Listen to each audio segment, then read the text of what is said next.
Please have a seat. Well, for decades, the middle class in this country was the engine that powered the economy, and that allowed us to all grow together. Hard work paid off, responsibility was rewarded. It was that basic bargain that made this country great, that no matter who you are, where you came from, you could make it if you put in enough blood, sweat, and tears. But over time, a winner-take-all philosophy began to take hold, and it delivered huge rewards to those at the very top, but left everybody else working harder and harder just to stay afloat. A lot of families took on more debt just to keep up. Mortgages were sold that people really didn't understand and in some cases couldn't afford.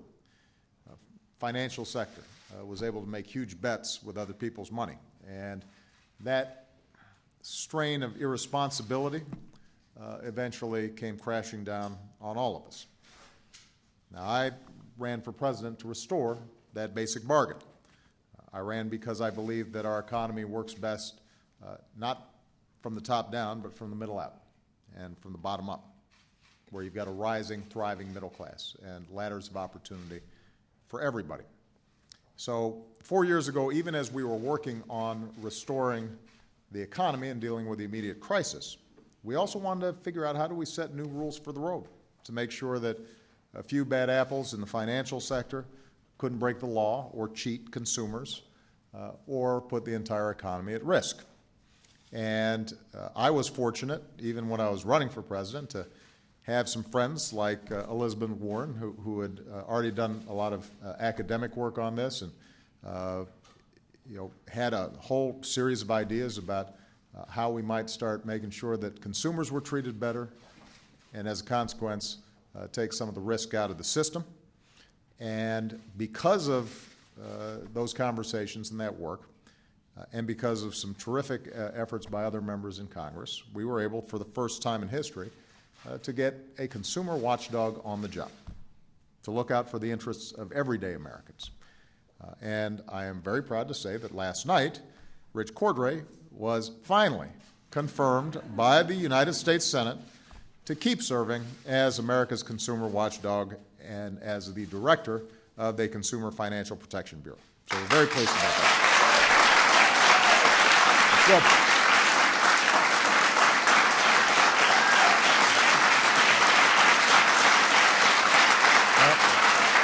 Good. I first nominated Rich for this position 2 years ago this week. He was eminently qualified. He had the support of Democrats and Republicans from across the country, a majority of state attorneys general from both parties. Rich's former colleagues called on him to be confirmed. And for 2 years, Republicans in the Senate refused to give Rich a simple yes or no vote. Not because they didn't think he was the right person for the job, but because they didn't like the law that set up the consumer watchdog in the first place. But without a director in place, the CFPB would have been severely hampered. And the CFPB wasn't able to give consumers the information they needed to make good, informed decisions. Folks in the financial system who were doing the right thing didn't have much certainty or clear rules of the road. And the CFPB didn't have all the tools it needed to protect consumers against mortgage brokers or credit reporting agencies or debt collectors who were taking advantage of ordinary Americans. As a consequence, last year I took steps on my own to temporarily appoint Richard so he could get to work on their behalf. And Americans everywhere are better off because he did. And thanks to not only Rich, but his terrific team, I know many are represented here, we've made real strides, even despite the fact that the agency was hampered by the confirmation process. And I would argue that part of the reason we were able to finally get Rich confirmed today is because he's shown through his leadership and because of the very hard work that everybody at the CFPB has already done, that this is making a difference in the lives of the American people, a positive difference day in, day out. It's hard to argue with success. So yesterday, Richard was officially confirmed. I want to thank senators from both parties, including Senator Reid, Senator McConnell, Senator McCain, for coming together to help get Rich confirmed. And obviously Elizabeth, who wasn't a senator when she thought this up, but is now a senator, she was poking and prodding people for a long time to help make it happen. Senator Reid's leadership in particular was obviously instrumental in getting this done, and I couldn't be more grateful to him. And together, we're giving Americans a guarantee that the protections they enjoy today will still be around next year, and the year after that, and the year after that, and for years to come. While we're on the topic of nominations, I also want to thank the Senate for agreeing to give my other nominees who've waited far too long the votes that they deserve. These are all highly qualified men and women who are just ready to go to work for the American people, for students and for seniors, for veterans, for middle-class families. Special interests, they'll always have their lobbyists. They'll always have the capacity to tilt the system in their favor, but middle-class folks deserve leaders who are going to stand up for them as well on a day-to-day basis in the trenches. So let me use this opportunity to remind people of what the Consumer Financial Protection Bureau under Rich's leadership can do and has done already, even in some difficult circumstances.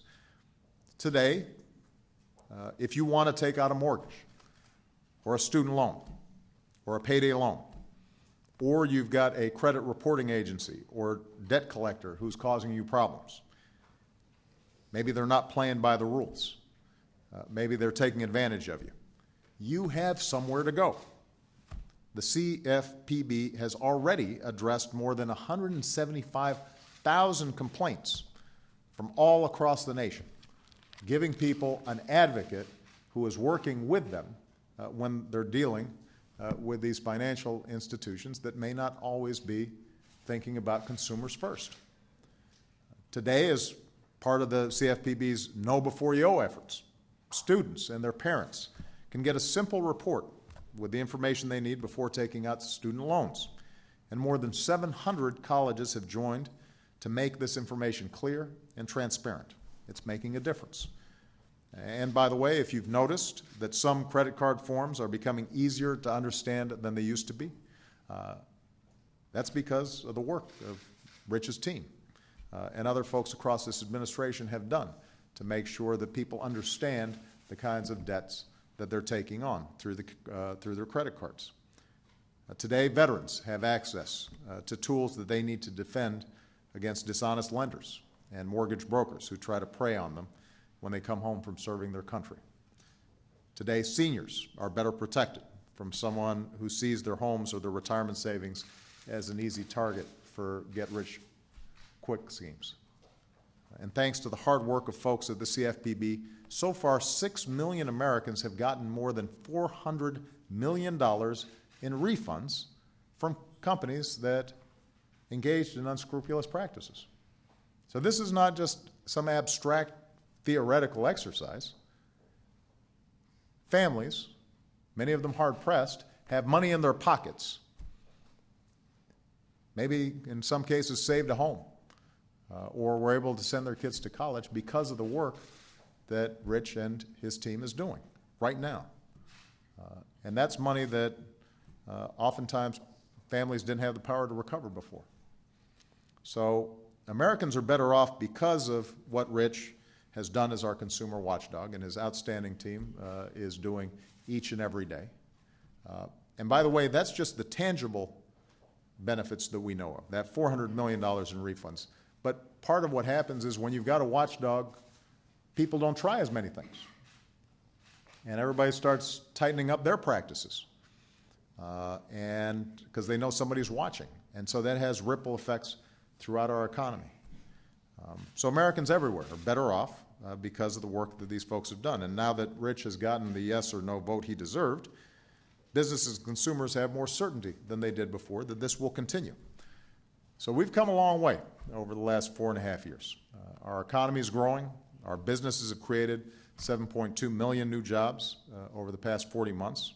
We've locked in new safeguards to protect against another crisis, and we are making sure that we are doing everything we can to change the incentives inside the financial system and try to end taxpayer-funded bailouts for good.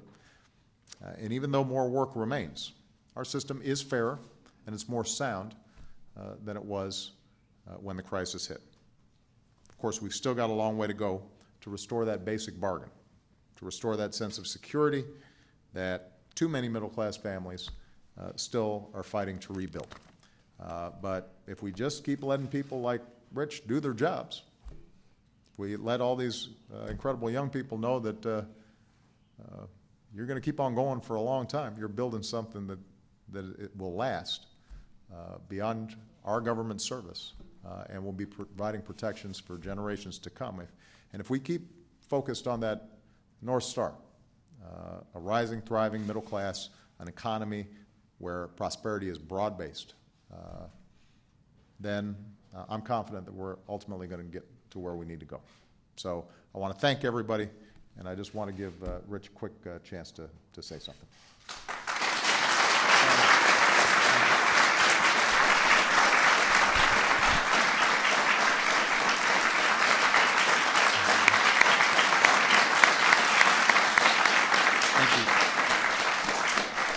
Thank you. I want to thank the President, this President in particular, who has believed in us from the beginning. I want to thank the Senate and the Senators for the chance to persevere and be confirmed as the director of this Consumer Financial Protection Bureau. It's all I ever asked for, all I ever worked for, was to have a chance to have an up or down vote on the merits, and I thank them for that. For nearly 2 years, as the President indicated, we have been focused on making consumer finance markets work better for the American people. Today's action, I was sworn in by the Vice President this morning, and the Senate confirmation means that there will be certainty for those markets and for the industries we oversee. For me, it also reaffirms that our central responsibility is to stand on the side of consumers and see that they're treated fairly, just as the President described it. It's something that people deserve. It's something that they want and need, and we're there to try to provide it. We will continue that essential work, and each one of us, those of us here and those of us in Washington and around the country who work for this new Consumer Bureau, including most especially myself, we're grateful for the opportunity that you've given us to serve our country in this important way. Thank you. Thank you, sir.